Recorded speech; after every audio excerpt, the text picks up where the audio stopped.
हाल ही में tribal cooperative marketing development federation of India limited यानी ट्राइफेड ने आदिवासी क्षेत्रों में मोती की खेती को बढ़ावा देने के लिए झारखंड स्थित एक कंपनी पूर्ति एग्रोटेक के साथ समझौता किया है। समझौते के प्रमुख तथ्य। इस समझौते के तहत विभिन्न ई कॉमर्स प्लेटफॉर्म के अलावा पूर्ति एग्रोटेक के द्वारा 141 ट्राइब्स इंडिया आउटलेट्स के माध्यम से मोती बेचे जाएंगे।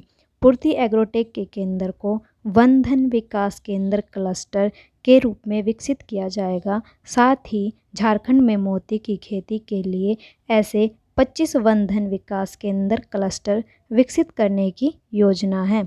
गौरतलब है कि वन धन विकास केंद्र क्लस्टर आदिवासियों को कौशल उन्नयन एवं क्षमता निर्माण का प्रशिक्षण प्रदान करते हैं।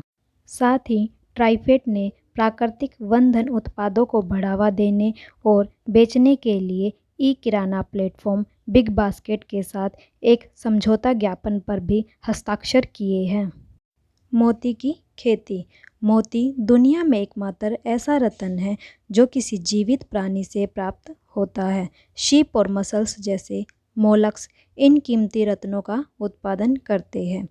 पर्ल सीप की खेती दुनिया के कई स्थानों में सुसंस्कृत मोतियों के उत्पादन के लिए की जाती है।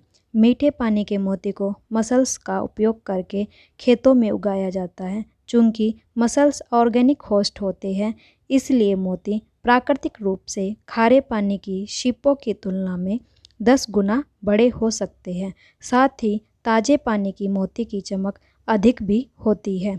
मोती की खेती प्राय उन आदिवासियों द्वारा अभ्यास में लाई जा सकती है जिनके आसपास जल निकायों तक पहुँच है।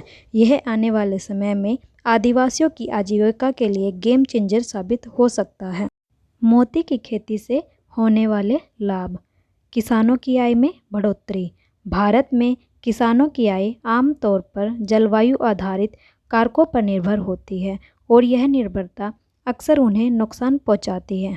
लेकिन दूसरी ओर मोती की खेती इन कारकों से पूरी तरह से स्वतंत्र है और अधिक लाभ प्रदान करती है।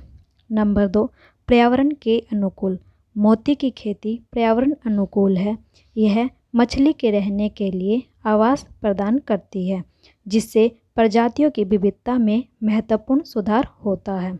जल शोधन के रूप में फिल्टर फीडर शिप जल को शुद्ध करने का कार्य करता है। एक अकेला शिप एक दिन में 15 गैलन पानी को साफ करता है। यह जल में भारी धातुओं को एक जगह इकट्ठा करता है और साथ ही हानिकारक प्रदूषकों को भी हटाता है। सरकार द्वारा शुरू की गई पहले। मोती की खेती करने वाले किसान प्रधानमंत्री मत्स्य संपदा योजना के तहत लाभ प्राप्त कर सकते हैं। मोती की खेती के दायरे को ध्यान में रखते हुए मत्स्य पालन विभाग ने इस क्षेत्र को प्रोत्साहित करने हेतु नीली क्रांति योजना में मोती पालन को बढ़ावा देने के उद्देश्य से इसे एक उपघटक के रूप में शामिल किया है। अब हम बात करते हैं कि ट्राइफेड क्या है। भारतीय जनजातीय सहकारी विपणन विकास संघ राष्ट्रीय स्तर का एक शीर्षक संगठन है जो जनजातीय मामलों के मंत्रालयों के प्रशासनिक नियंत्रण में कार्य करता है। इसकी स्थापना वर्ष 1987 में हुई। इसका प्रधान कार्यालय नई दिल्ली में है और देश में विभिन्न स्थानों पर स्थित 13 क्षेत्रीय कार्यालय का नेटवर्क है। इसका मुख्य उद्देश्य आदिवासी उत्पादों जैसे धातु शिल्प, आदिवासी वस्त्र आदि के विपणन व विकास के माध्यम से देश में आदिवासी लोगों का सामाजिक एवं आर्थिक विकास करना है।